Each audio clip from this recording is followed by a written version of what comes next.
Olá, você internauta, produtor rural que nos acompanha aqui no site Notícias Agrícolas. Estamos de volta com os nossos boletins. O destaque neste momento é para o setor sucroenergético. Nós vamos falar um pouco em relação, à geração de CBIOs, que são os créditos de descarbonização, porque a gente, no ano de 2021, deve superar as metas estabelecidas dentro do programa RenovaBio, demonstrando, aí a sustentabilidade relacionada ao setor. Para isso, então, nós conversamos agora com o Antônio de Pádua Rodrigues, que é diretor técnico da Única. Pádua, muito obrigado pela sua participação aqui com a gente no Notícias Agrícolas mais uma vez, viu? Ok, Jonathan, eu que agradeço. Obrigado.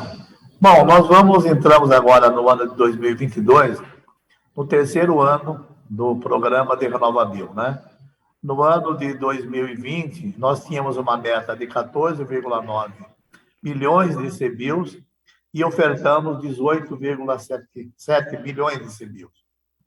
No ano de 2021, nós tínhamos uma meta de 25,2 milhões de CBIOs e ofertamos 30,8 milhões de CBIOs. Ou seja, vamos começar o ano de 2022 um estoque aí de 10,4 milhões de CBIOs e para uma meta de 34,91 milhões de CBIOs, que é a meta do ano de 2022. O programa já mostra aí resultados aí positivos, resultados já de um aprendizado, tanto de ambas as partes, tanto da parte do produtor de biocombustível, seja na questão do etanol, ou seja na questão do biodiesel, e também já uma responsabilidade aí pela parte obrigada, pela parte compradora, que são as distribuidoras de combustível. Você vê claramente que a precificação ela é resultado de mercado, né? Nós fechamos aí o ano de 2020 com um valor de R$ 43,43 o valor do CBIO. Fechamos o ano do ano passado, de 2021, com R$ 39,31 o valor do CBIO. Mas você vê que o mês de dezembro, né, chegou a R$ 56,92 o CBIO. Abrimos o ano agora com R$ 48,71. Vamos ter, sem dúvida alguma, um saldo também no ano de 2022 para garantir as metas que nós vamos ter no ano de 2023, que já pula para 48,3 milhões de CBIO. Então, eu vejo do lado da oferta o comprometimento e a responsabilidade do produtor de biocombustível em ofertar muito além das metas que são estipuladas. Entendo que isso vai ser uma dinâmica do setor durante todo o processo aí do mercado de CBIO. Esse ano, das 126 distribuidoras que têm o compromisso de comprar o CBIO, 102 cumpriram regularmente as suas metas, né? 7 compraram o CBIO, mas não atingiram o mínimo de 85%, e teve 17% que não apresentaram nada e não compraram CBIOs. Mas o mercado ele atingiu 97% aí do mercado de CBIOs. Nós, da parte da indústria, estamos aqui no caso específico de São Paulo, e também, eu já sei, de outros estados, independente de não ter uma obrigação legal, repassando, inclusive, 60% do CBIO para os agricultores de cana que têm os dados primários, né? E 50% do valor líquido do CBIO para os agricultores que estão no default. Nós vamos continuar agora com esse procedimento, independente da existência de uma obrigação legal e de uma legislação. O setor reconhece a importância do produtor agrícola e aquele etanol que foi feito e que gerou CBIO com a cana de um produtor agrícola, ele será compartilhado, sem dúvida alguma, com as nossas indústrias. Já sei também de Minas acontecendo isso e outros estados também acontecendo isso. Então, eu diria para você, Jonas, que Já passamos, eu acredito, o primeiro ano, o segundo ano, já houve um aprendizado pelas partes obrigada e pela parte do ofertante. E o grande objetivo que eu entendo daqui para frente do setor é você ter mais adesões ao programa RenovaBio, você buscar maior quantidade de certificações, você buscar uma nota muito mais eficiente energeticamente do que nós temos hoje, e a gente tem um salto aí na quantidade de CBIO com o mesmo volume de etanol. Ou seja, se hoje nós estamos precisando de 800 litros de etanol para emitir um CBIO, eu entendo que a gente tem a oportunidade de buscar um CBIO com 600, 650 litros de etanol. Ou seja, você colocar a mesma quantidade de etanol, ofertar muito mais CBIO para esse programa. Eu acho que esse é o grande estímulo do programa, que vai levar a uma redução de custo através do aumento da produtividade e reduzir a questão aí de todos os combustíveis, os insumos que penalizam, não? Os insumos fósseis. Hoje, a cana representa, o etanol de cana, né, e de milho representam 85% da quantidade dos biocombustíveis e 15% nós temos aí praticamente do biodiesel, né? Que tem ainda, tanto o etanol de milho como o etanol de cana, ainda uma oportunidade muito grande de aumentar as suas ofertas de CBIO. Eu acho que essa linha é uma linha que está sendo procurada e alcançada por todos os produtores aí de biocombustível. Com certeza. Pádua, depois da gente ter, né, um ano de 2020 difícil, quando a gente fala, né, relacionada à questão do programa RenovaBio, inclusive com metas precisando ser aí revisadas, né, por conta de todo o contexto da pandemia, tivemos um ano, então, de 2021 bastante positivo, e queria falar, né, com você, porque esses resultados aí que a gente teve em 2021 reforçam, né, o comprometimento do setor sucroenergético com uma oferta de energia de baixo carbono, uma mobilidade sustentável, né, e também uma consequente redução das emissões de gases do efeito estufa, né. Então, o setor sucroenergético demonstrando aí toda a sua sustentabilidade, né. Perfeito, exatamente isso. O setor ele participou fortemente desde o desenvolvimento da legislação do programa RenovaBio, entrou sem estar preocupado com a questão dos preços do CBIO no primeiro momento, e você vê que ainda não tem essa preocupação. Ela resulta do mercado e a gente está conseguindo ofertar muito aquém, muito além das metas do RenovaBio, que foi o que, de fato, aconteceu agora, no ano passado, onde a meta era de 25,22, nós ofertamos 30,8 milhões de CBIO e já vínhamos com saldo de 2020 de 4,17. E o nosso cenário é agora, em 2022, ainda passar para 2023 um saldo aí de 7 milhões de CBIOs. Então, o lado da oferta ela tem demonstrado uma adesão total ao programa de RenovaBio, buscando ofertar não o volume da meta, mas volumes muito superiores às metas estabelecidas pelo governo federal. Certo. Pádua, quando a gente olha o futuro do RenovaBio, né, para que a gente consiga ainda cada vez mais as reduções das emissões de gases do efeito estufa, a gente olhando à frente, né, a gente como que deve ver aí essas metas sendo estabelecidas pelo setor e como a gente deve ver essas metas sendo perseguidas também, e no sentido também de parcerias, como é que a Única vê todo esse cenário? Parcerias com o setor público, com as entidades privadas, com a academia também, como é que vocês veem esse cenário?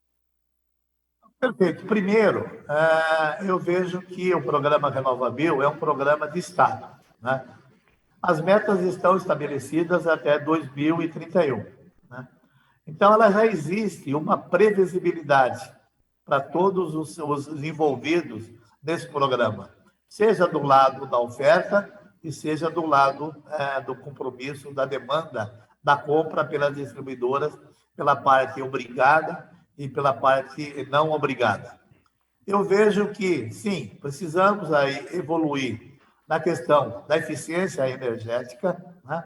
Do ponto de vista de buscar maior quantidade de CBIOS com a menor volume de etanol vendido, né?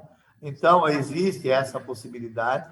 Fazer uma busca de um incentivo a todos os produtores aderirem a esse programa de CBIO, ter uma busca, uma alternativa de maior adesão para o etanol de milho e para o biodiesel, né, que são as matérias-primas diferentes do regime da cana.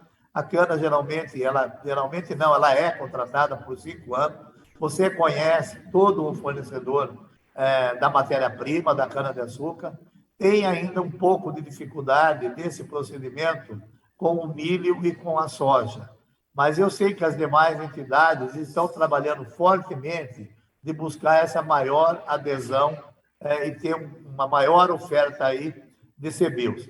Então, o envolvimento com a academia na busca de novas tecnologias e de ganho de eficiência energética, a busca de maiores adesão e fazer com que, e manter um bom relacionamento com as entidades, fazendo com que as metas permaneçam estabelecidas e que não levem a alterações, porque elas serão cumpridas, né, do lado aí do produtor, você vai dar, de novo, sim, um cenário altamente positivo e com muita previsibilidade a todos os agentes, seja da parte obrigada e da parte não obrigada.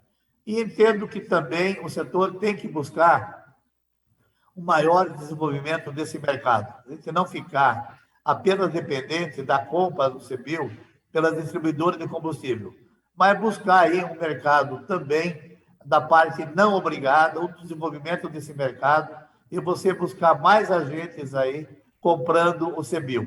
Acho que essas seriam as premissas básicas. Certo. Pádua, trazendo para a nossa conversa também números frescos que vocês divulgaram aí na Única recentemente, né? Porque na última quinzena do mês de dezembro a gente não teve moagem sendo registrada, né, no Centro-Sul do Brasil, e queria que você atualizasse para a gente as previsões em relação à temporada 2021-22, né, de cana-de-açúcar, uma safra bastante impactada pelas questões climáticas, como já temos falado há algum tempo, né? E diante dessa atualização quinzenal de dezembro, a gente deve encerrar mesmo a temporada 2021-22 com uma moagem estimada lá naquela casa de 525 milhões de toneladas, uma queda de cerca de 10% em relação à temporada anterior?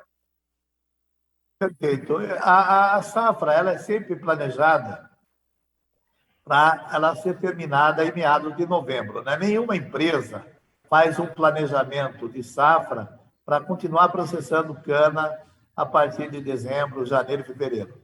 Isso acontece e é uma coisa pontual, né? Depende muito do aproveitamento de moagem durante a safra, né? Depende, se você perder 10% dos dias, você pode ter uma safra um pouco mais longa. Se você perder 15 dias por uma condição climática desfavorável, você pode ser mais longa ainda. Mas se você tem uma safra com bom aproveitamento de tempo na moagem, ela sempre tende-se a terminar aí em termos de meados de novembro. De fato, então não teve nenhuma unidade moendo cana na segunda quinzena de dezembro, mas com certeza nós vamos ter algumas moagens no período de janeiro a março, né? Nós falamos lá atrás em 525 milhões de toneladas. O ano passado, nesse período, a moagem superou 8 milhões de toneladas. Então, nós acreditamos ainda que pode vir mais uns 4 milhões de toneladas, 50% da moagem do ano anterior, e aquele número falado de 525 milhões de toneladas, ele vai passar, ele deve ser um pouco superior, podendo chegar a 526 ou 527 milhões de toneladas. Agora, a grande diferença que tem em termos de safra hoje é o volume de safra de etanol de milho, né? Então, a cana para, mas o milho continua em pleno vapor. Você vê que na segunda quinzena de dezembro, sem a cana, houve uma produção de 160 milhões de litros de etanol de milho. Então, o milho ele contribui aí com 300 milhões de litros por mês. Então, nós vamos ter ainda uma contribuição, além da cana que vai ser processada, uma contribuição aí da ordem de 900 milhões de litros até o início da próxima safra de abril. Então, eu diria para você que, em termos de oferta, ela está bem balanceada, ela está bem apontada, ela é bem conhecida. Hoje, a maior dificuldade que nós estamos tendo é na questão da demanda, né? Desde setembro, a demanda de combustível no Brasil ela vem caindo muito, talvez fruto já de uma desaceleração da economia brasileira e os patamares de preço que estão aí, e fez que, apesar de uma restrição da oferta, né, pela quebra de safra, o cenário de abastecimento agora de safra, em função dos estoques existentes e em função da produção de milho, dá uma tranquilidade muito grande de garantir uma oferta e preços compatíveis até o início do próximo ano. Então, aquela preocupação que se havia, se vai haver produto, não vai haver produto, eu diria para você que, de um lado, foi uma expectativa positiva em termos de aumento da oferta e também aí uma redução de demanda muito forte, fazendo que haja um equilíbrio muito positivo, eu diria, nesse momento, em termos de oferta e de etanol, de gasolina para o mercado de combustíveis. Então, nós vamos terminar essa safra com essa tranquilidade, garantindo o nível de mistura de 27%, sem a necessidade de adicionais volumes de importação, dada maior oferta de um lado e menor demanda de outro lado. Perfeito, Pádua. Bom, queria também trazer para a nossa conversa, né, as expectativas para a temporada 2022-23, porque tenho conversado aí com várias pessoas envolvidas no setor, né, e as expectativas realmente estão mais positivas, né, para a safra que a gente vai iniciar agora neste mês de abril, né, de 2022. E queria saber de vocês da Única, como é que está a percepção em relação à nova temporada, e também se há a possibilidade da gente, por exemplo, ter uma moagem iniciando um pouco mais cedo, justamente porque a gente terminou a temporada anterior mais cedo também. Olha, eu diria para você que a expectativa, de fato, era positiva, né? De uma recuperação da produtividade agrícola, as condições climáticas elas, nesse momento, elas estão favoráveis ao desenvolvimento da planta. Ela não está em igual condições em todas as regiões, em todos os estados brasileiros. A gente vê falta de chuva ainda no Paraná e em algumas regiões, mas você vê chuvas já positivas na região de Ribeirão Preto, na região do Triângulo Mineiro, próprio na região de Piracicaba, o que, de fato, vai levar a um aumento da produtividade agrícola. Dizer quanto vai ser o aumento da oferta de cana, eu acho ainda prematuro e improvável alguém ter um número aí que seja próximo da realidade. Primeiro, porque precisamos, de fato, saber qual vai ser a área de colheita, né? Eu acho que as empresas têm aí um potencial enorme para fazer a renovação de canavial, agora no período que já começou em dezembro, janeiro, fevereiro, março. Está a condição de, em algumas regiões, está dificultando a reforma em função das chuvas, outras está dificultando em função da falta de chuva. As empresas não estão reclamando da questão da disponibilidade de mudas, algumas estão reclamando do problema da aquisição de adubo, de fertilizantes, mas vem uma reforma aí dentro da normalidade. Então, vamos ver se a área de colheita ela vai se manter ou vai diminuir. Ela tem diminuído nos últimos anos entre 1% a 2%. Segunda variável que ainda é difícil você mencionar foram as consequências da geada e a consequência dos fogos, né, que tiveram no mês de dezembro. Você não pode esquecer que nós tivemos 10% da área atingida, da área de cana atingida por esses dois fenômenos. O fenômeno da geada e o fenômeno do fogo. Né? E muitas dessas áreas, com certeza, não vão recuperar a produtividade agrícola. Né? Essas áreas elas vão ter dificuldade. E vai ser uma safra também com manejo de colheita um pouco complicado. Né? O fogo e a geada antecipou demais a colheita dessas áreas que foram afetadas, sem a cana estar pronta, e que vai mudar o período de colheita dele agora na safra que se inicia. Então, haverá, sim, uma melhora da produtividade agrícola, deve, sem dúvida alguma, ter uma maior oferta de cana-de-açúcar, deve, então, com certeza, ter maior oferta de açúcar e de etanol, provavelmente até um pouco mais de etanol. Então, de oferta, ela tá nesse cenário. Em termos de demanda, eu diria para você que ainda há uma certa incerteza na demanda por conta aí da mobilidade, por conta aí dessa nova variante aí, Omicron, mas você vê claramente um cenário de preço de petróleo e de preço no mercado internacional, alguns falando de 80 e outros até de 100 dólares o barril. Significa dizer que os preços da gasolina no mercado interno vão continuar nesses patamares. Você vê claramente a política de preços da Petrobras, né?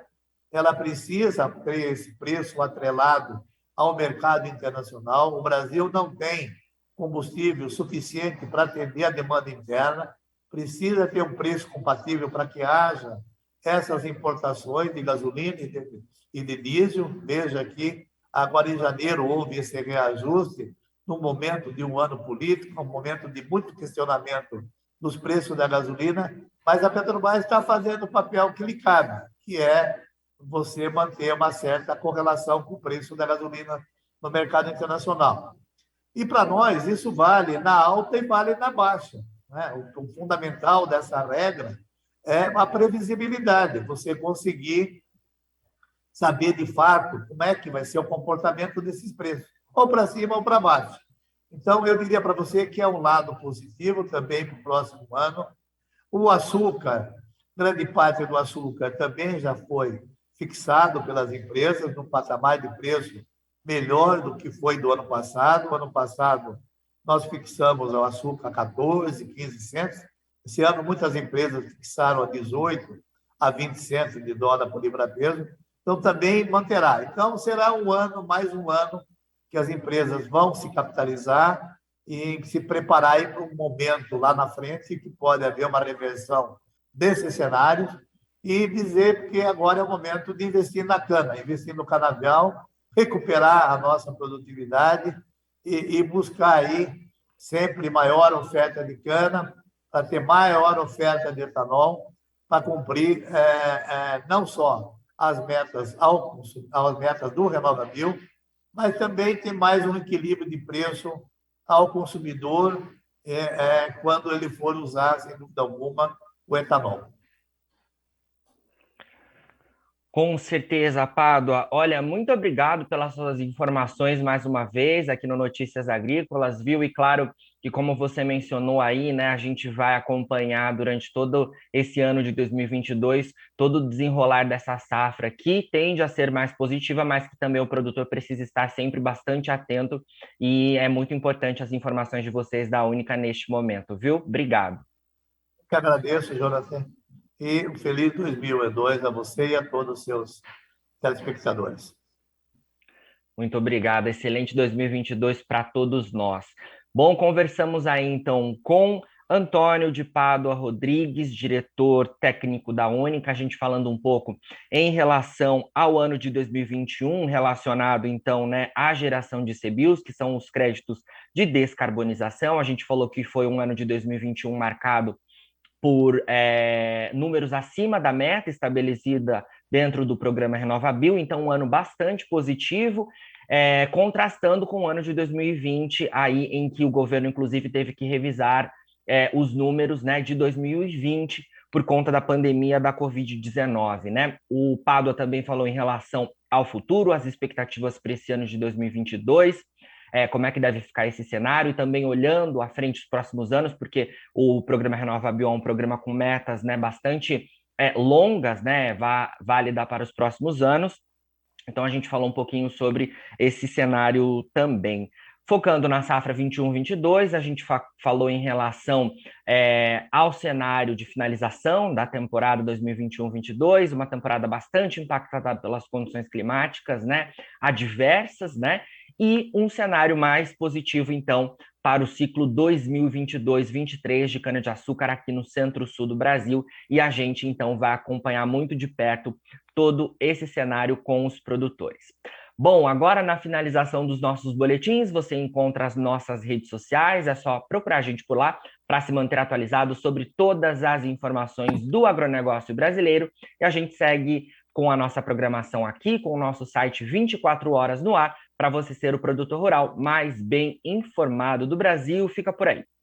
Participe das nossas mídias sociais, no Facebook, Notícias Agrícolas, no Instagram, @Notícias Agrícolas e em nosso Twitter, @Noteagri. E para assistir todos os vídeos, se inscreva no YouTube, na Twitch, no Notícias Agrícolas Oficial.